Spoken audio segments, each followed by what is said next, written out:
আজকে রাতের খাবারে ছিল ডাল পুরি আর তার সঙ্গে মিষ্টির দোকানের মতন হিং ফোড়নে মিষ্টি মিষ্টি আলুর তরকারি। এখানে আলুটা আমি চোকলা সমেত একটু কেটে টুকরো করে সিদ্ধ বসিয়ে দিয়েছি।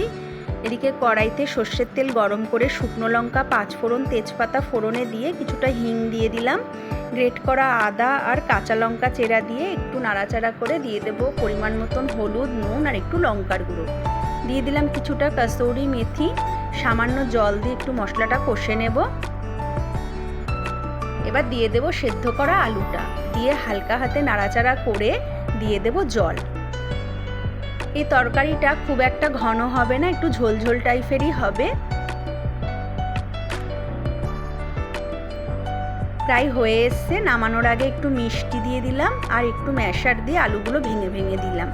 অনেকটাই গলে গেছে, আর একটু ঘনত্ব হওয়ার জন্য আমি একটু ভেঙে দিলাম। খুব অল্প পরিমাণে দিলাম একটু ভাজা মশলা। এখানে ধনেপাতা দিলে একটু বেশি টেস্ট হতো তরকারিটা, আমার কাছে ছিল না তাই দিতে পারিনি। ডাল পুরির জন্য এখানে আমি ডালটাও সিদ্ধ বসিয়ে দিলাম। এই ফাঁকে আমি মেখে নেব ময়দাটা।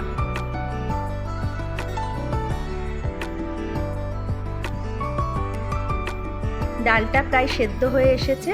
এবার ছাঁকনিতে জলটা ঝরা দিয়ে কড়াইতে আমি দিয়ে দিলাম বেশ খানিকটা ঘি।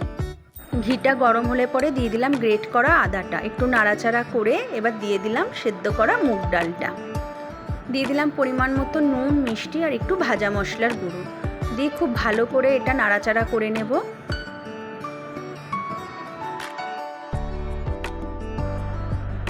পুরটা আমার রেডি হয়ে গেছে। ঠিক এরকম টাইপের ঝরঝরে হবে। এদিকে ময়দা থেকে লেচি কেটে মাঝখানে আমি পুরটা ভরে নিলাম।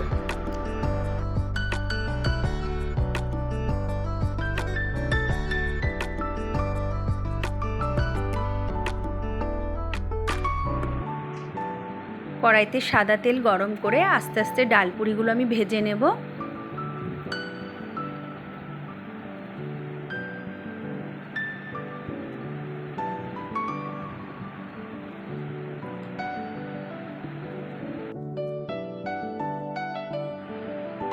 সমস্ত ডাল পুরিগুলো আমার ভাজা হয়ে গেছে। রেডি হয়ে গেছে আমার ডাল পুরি আর মিষ্টির দোকানের মতন আলুর তরকারি। আপনাদেরকে একটু ছিঁড়ে দেখাই কেমন হয়েছে ডাল পুরির ভেতরটা। চলুন গরম গরম টেস্ট করা যাক কেমন হয়েছে দেখি।